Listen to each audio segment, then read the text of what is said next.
অসমৰ গাড়ীৰ ওপৰত মেঘালয়ত হোৱা আক্ৰমণ আৰু তাৰ পৰিপ্ৰেক্ষিতত সৃষ্টি হোৱা উত্তেজনাময় পৰিৱেশক লৈ সদৌ অসম ছাত্ৰ সন্থা উদ্বিগ্ন। মেঘালয়ত যি ধৰণেৰে অসমৰ পৰা যোৱা গাড়ী ভাঙি পেলোৱা হৈছে, যি ধৰণেৰে আক্ৰমণ চলোৱা হৈছে, গোটেই ঘটনাটো গৰিহণাযোগ্য আৰু তাত জড়িত থকা দোষীয়ে কঠোৰ শাস্তি পাব লাগিব। এই কথাত কোনো যদি কিন্তু পৰন্তু থাকিব নোৱাৰে। মেঘালয় চৰকাৰ, অসম চৰকাৰ এই ক্ষেত্ৰত উদ্যোগ ল'ব লাগে।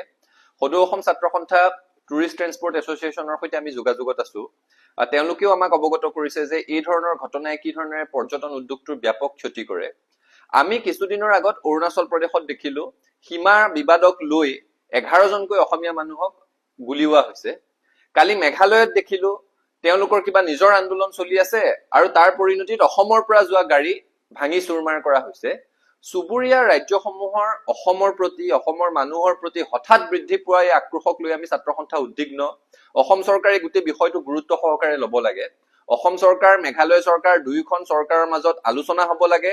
দুয়োখন চৰকাৰে নেতৃত্ব গ্ৰহণ কৰিব লাগে যাতে শংকামুক্ত পৰিৱেশত পৰ্যটন উদ্যোগটো আগবাঢ়ি যায় তাৰ ব্যৱস্থা গ্ৰহণ কৰিব লাগে।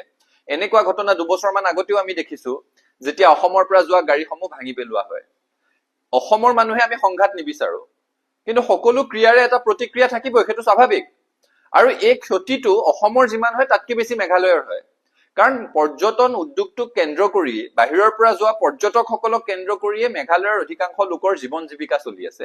এনেকুৱা ঘটনা যেতিয়াই কোনোবা সংগঠনে তাত সংঘটিত কৰে, এনেকুৱা ঘটনা যেতিয়াই সংঘটিত হৈ তাত পৰ্যটকৰ আহযাহ বন্ধ হৈ যায়, তেওঁলোকৰ মেঘালয়ত, শ্বিলঙত চলি থকা হোটেল ৰেষ্টুৰেণ্টসমূহৰ মালিকে প্ৰথম প্ৰতিবাদ কৰিবলৈ আৰম্ভ কৰে। তেওঁলোকে প্ৰথম এই পৰিৱেশটো যাতে বিনষ্ট নহয় তাৰ কাৰণে কুচকাবাজ কৰিবলৈ আৰম্ভ কৰে, কাৰণ তেওঁলোক ক্ষতিগ্ৰস্ত হয়। কিন্তু অসমতো পৰ্যটন উদ্যোগটোক কেন্দ্ৰ কৰি যথেষ্ট সংখ্যক লোক চলি আছে, সেই কথাটো আমাক উপলব্ধি লাগিব। অসমৰ পৰা দৈনিক 5-6 হাজাৰ গাড়ী অতি কমেও মেঘালয়লৈ যায়।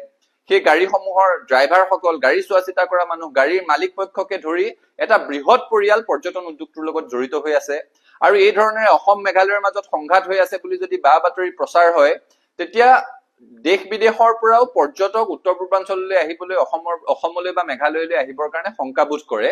গতিকে এই পৰিৱেশটো শাম কটাৰ ক্ষেত্ৰত অসম চৰকাৰ আৰু মেঘালয় চৰকাৰে উদ্যোগ গ্ৰহণ কৰিব লাগে। দোষীক শাস্তি দি দৃষ্টান্ত স্থাপন কৰিব লাগে। এই ধৰণেৰে গাড়ী ভাঙি থাকিব, তাৰপিছত আলোচনা হ'ব, পৰিৱেশটো আকৌ কিছুদিনৰ কাৰণে চিজিল হ'ব, দুবছৰমানৰ পিছত পুনৰ গাড়ী ভাঙিব।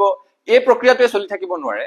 যিসকল এই গাড়ী ভঙা কাৰ্যৰ সৈতে জড়িত তেওঁলোকক দৃষ্টান্তমূলক শাস্তি দি মেঘালয় চৰকাৰে উদাহৰণ দাঙি ধৰিব লাগে। অসম চৰকাৰে তাৰ কাৰণে তেওঁলোকক সন্মান কৰিব লাগে। আৰু তাৰ পাছত আলোচনাৰ মাজেৰে দুইখন ৰাজ্যৰ মাজত যাতে পৰ্যটন উদ্যোগটো ভালদৰে চলি থাকে, দুইখন ৰাজ্যৰ মাজত যাতে ৰাইজৰ মাজত কোনো ধৰণৰ সংঘাতৰ সৃষ্টি নহয়, ৰাইজৰ মাজত বুজাপৰাৰ অভাৱ নহয়, তাৰ কাৰণে দুইখন চৰকাৰে উদ্যোগ গ্ৰহণ কৰিব লাগে। সদৌ অসম ছাত্ৰ সন্থাই উত্তৰ পূৰ্বাঞ্চল ছাত্ৰ সংগঠনৰ অংশ হিচাপে খাচী ছাত্ৰ সন্থাৰ সৈতেও আমি এই ক্ষেত্ৰত আলোচনা কৰিম। অসমৰ পৰা শংকামুক্ত পৰিৱেশত যাতে গাড়ী অহা যোৱা কৰিব পাৰে, সেই পৰিৱেশ ৰচনা কৰাৰ ক্ষেত্ৰত সদৌ অসম ছাত্ৰ সন্থাৰ কৰণীয়খিনি আমি নিশ্চিতভাৱে কৰিম। কিন্তু ইয়াত উদ্যোগ মূলতঃ গ্ৰহণ কৰিব লাগিব অসম চৰকাৰ, মেঘালয় চৰকাৰ।